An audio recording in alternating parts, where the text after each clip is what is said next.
you're involved in a divorce case and you own a family residence, I get asked these questions all the time as to how does it get divided? Does it even get divided? Do I have an interest? How much will I get? And what are some options available to me? Well, in this video, we're going to address all of that. Hi, I'm Sina Mohajer with Mohajer Law Firm. We specialize in family law, estate planning, criminal defense, and personal injury.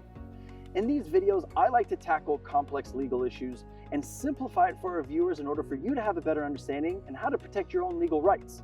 So if you like the contents of this video, please hit that like button and don't forget to subscribe so you're always in the know about any new videos being posted. So without further ado, I welcome you all to our new series called A Walk in the Park.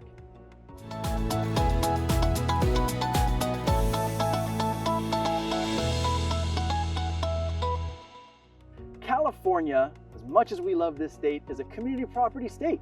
Some people don't agree with that, but what community property is that anything you acquire from the date of marriage to the date of separation is presumed to be community, therefore it needs to be divided equally. Anything you acquire prior to marriage and post-separation is going to be presumed to be your separate property, meaning you get to keep it all. But the question comes down to is whether your family residence is going to be a community or a separate asset. And it's very important in the early stages to come to that determination, and that will set forth what path we need to take to ensure that we get an equitable solution. If you acquired your property, your family residence, while you were married, then the presumption is yes, it's going to be a community asset. But there are some exceptions to that presumption. For example, if you use money that you had prior to marriage, which is your separate funds, to acquire this asset, and then subsequently the community was making the mortgage payments and etc., now we have a division. We've got part community and part separate. Or if during the marriage you acquired this from money that you received as an inheritance or as a gift, well, that constitutes as separate property as well. Therefore, we're going to have a divide of this asset being partly community and part separate.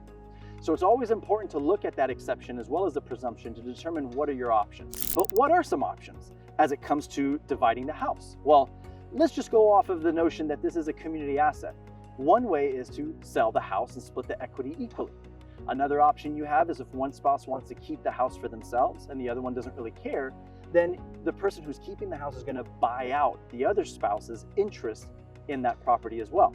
Your third option, although I don't highly recommend it, yet still an option, is just continue to co-own this property together even after separation and after divorce, which means you both still own a 50% interest in this house, but you can wait until perhaps the value of the house goes up before you sell.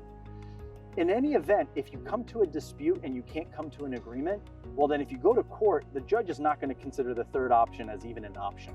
At that point, when you're getting divorced, the court wants to ensure that you guys can go your separate ways and live your separate lives. So the third option is not even going to be considered. It's either going to be a buyout or the house is going to be sold. Before you determine or decide whether you want to be bought out or whether you want to sell, it's important to look at perhaps some tax implications.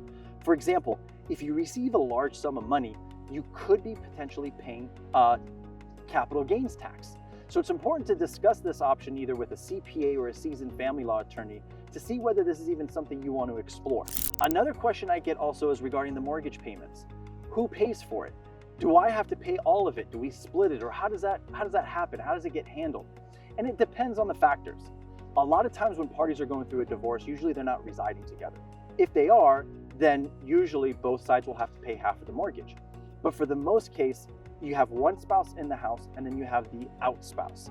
So the in spouse, I would always recommend pay the full mortgage, even though the other spouse is obligated to maintain that mortgage as well and pay 50-50. But the issue you're going to run into where a lot of people don't inform you on is the out spouse has a right of a reimbursement or credit. And that's because they are the out spouse. They're not gaining that advantage of having that use and enjoyment of the property, which is half of theirs. So they get to request to court for you to pay them half of the fair rental value for every single month you have exclusive use. But the best option in that situation is that if you can afford to pay the full mortgage, well, now you're offsetting their demand for their credit or reimbursement and ends up being a wash. If the two of you cannot resolve this issue, you have a few options. Or perhaps you want to try to resolve it between yourselves. You might want to seek individual or private mediation. In a mediation setting, a mediator will sit down with the both of you and try to see if they can get you guys to come to an agreement. Whether one person can even afford to buy out the other or not could be a factor where it might not give you many options.